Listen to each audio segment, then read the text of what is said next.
Yo, what up guys, I'm Sammy and welcome back to the Soul Drop, and this is what's in my bag. This is my shoe rotation right now. So of course, these are the shoes that I really like to play in right now, right? So I do this periodically. It does change quite often just because I like to change it up as far as my rotation goes, and what I like for that week or for that month or whatever does change a little bit because I am getting a little bit older, guys, and I'm starting to feel it in my knees, you know what I mean? But I have been working out and like kind of rehabbing, but not really rehabbing, just more like trying to strengthen my legs a lot, right? So I've been doing a lot of leg exercises, watching a lot of a knees over toes guy, you know what I mean? Squat University, and trying to get my knees and ankles and just like my overall legs and hips stronger.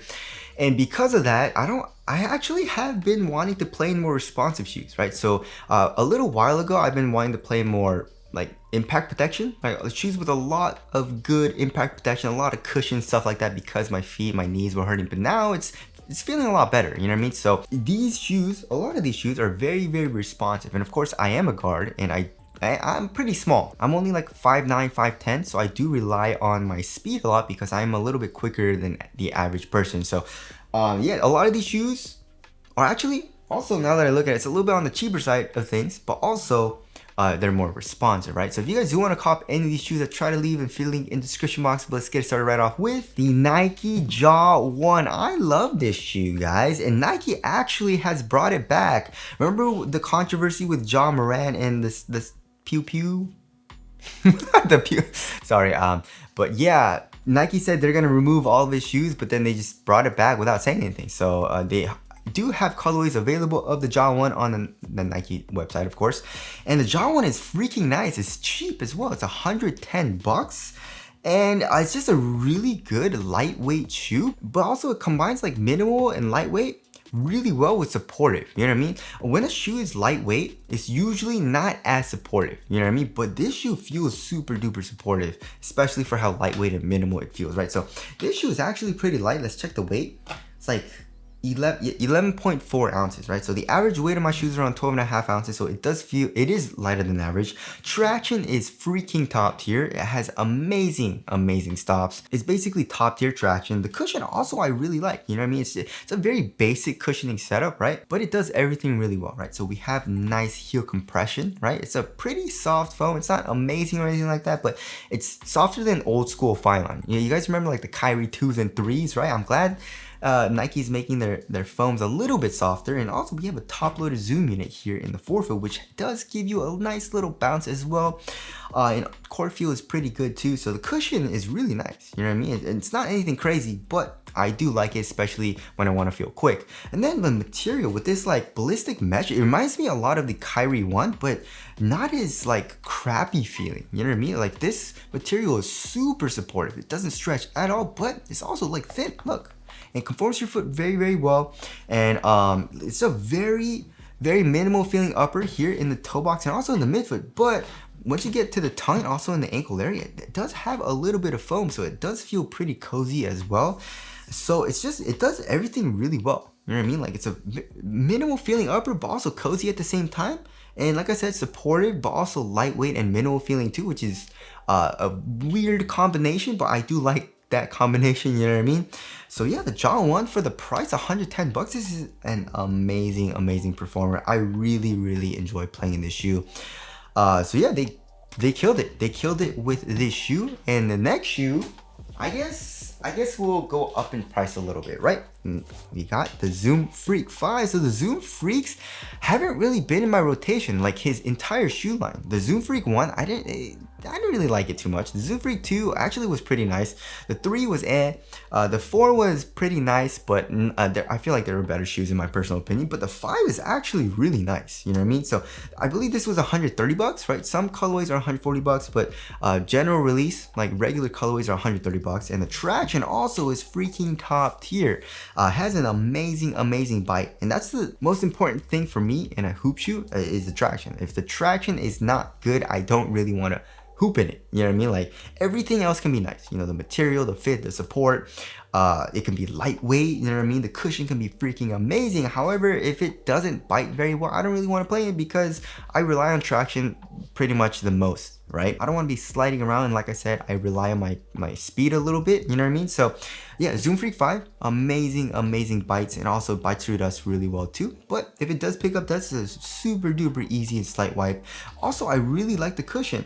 It reminds you a little bit of, actually reminds you a lot of the jaw ones. However, it is a little bit softer here in the heel. The foam has a little bit more compression, also a little bit more resilience and bounce back, which I do like, especially here in the heel. And there also is a top-loaded 4-foot zoom unit, which feels nice and feels very similar to the jaw one, right? So like I said, it's a very responsive cushioning setup, but it does impact protection well. It has good court feel, it has a nice little bounce here in the forefoot, and also a little bit of bounce from the heel cushion.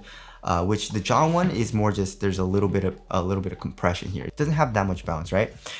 So the cushion is a little bit better, and also the material, just like the jaw one, feels very nice, right? So quality wise, it's not the best, especially with the synthetic leather material. However, it does feel it's like super soft, it's comfortable, it conforms to your foot very well, and it feels like cozy, you know what I mean? Which I do like, and it stays pretty minimal here in the midfoot. And then for the foam, the tongue has a little bit of padding, so it's a large tongue as well. And here in the ankle area, it's actually pretty minimal, comparing it to like the jaw ones, right? There's a little bit less padding. I would say it's like average amount of padding. So the upper also does feel nice, super supportive too. And it's a very responsive shoe, just like the jaw one. And it does feel pretty similar in weight, right? This was 11.4 ounces. The jaw one was 11. Okay, so it's the exact same weight, right? So yeah, it's a very lightweight shoe, but also feels supportive, cozy, and yeah, I just feel very quick when I'm playing in this shoe as well. But also, like, I don't really have to worry about my feet hurting that much, just because it's also a responsive cushioning setup, but my feet don't hurt when I play in either of these shoes, right? So yeah, the Zoom Freak 5 is an amazing option, and I definitely feel like a lot of you guys should try it out. Next, we got the Rigorer AR1. This shoe just came out of nowhere and surprised the hell out of me, because this shoe is freaking nice, guys. The AR1 traction is definitely one of the best tractions that I've tried so far this year. Amazing. It's a little bit better than the jaw one and the Zoom Freak 5. I would say it picks up a little bit less dust, which I love. Has amazing stops as well, right? And if you're playing on a clinker, you're gonna be good to go. You stop on a dime, picks up very minimal dust, and it seems pretty durable. The cushion, however, is a little bit more responsive than the jaw one and the Zoom Freak 5, right? So we have an EVA, it has a little bit of compression. I feel like it's a little bit more stiff feeling, especially here in the heel.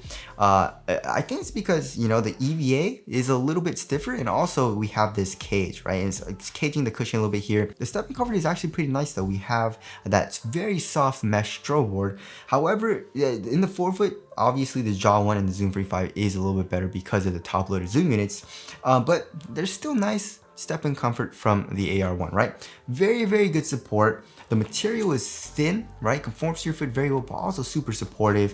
And I also really like the boost pellets basically on the tongue. That feels very nice. So I feel very quick and responsive when I'm playing this. But also another little difference about the AR1 is that it's a little bit stiffer here in the toe box, right? It doesn't bend as much.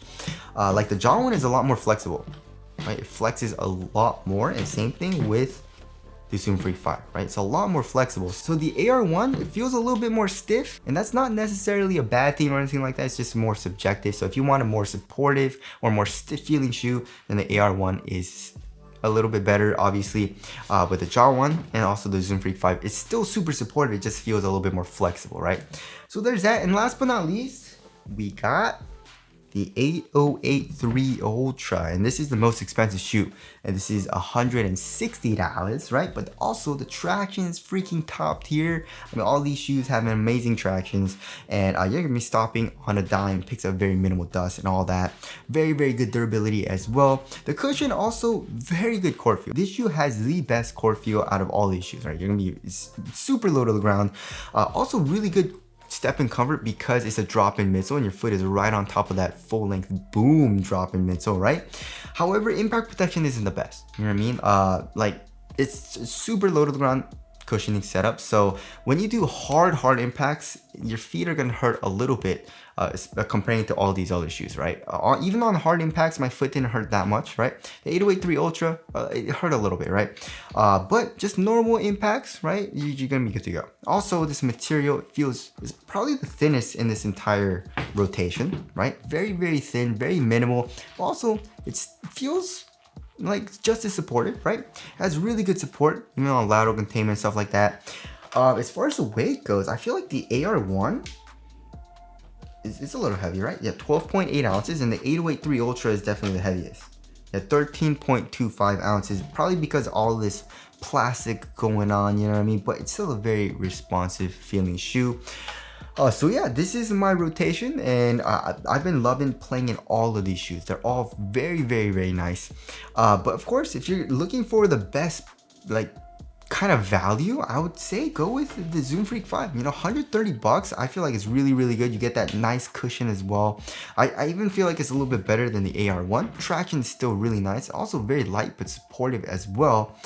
But obviously the Jaw one is the cheapest, and if you want to save the most money, then get the Jaw one, right? But anyways, that's my rotation. Tell us what your rotation has been down in the comment section below, and what has your favorite shoes been for like the past couple months, maybe to a year. And also, again, if you guys do want to cop any of these shoes, I try to leave them feeling in the description box. But that's it. Thank you guys for watching, and I'll see you guys in the next one.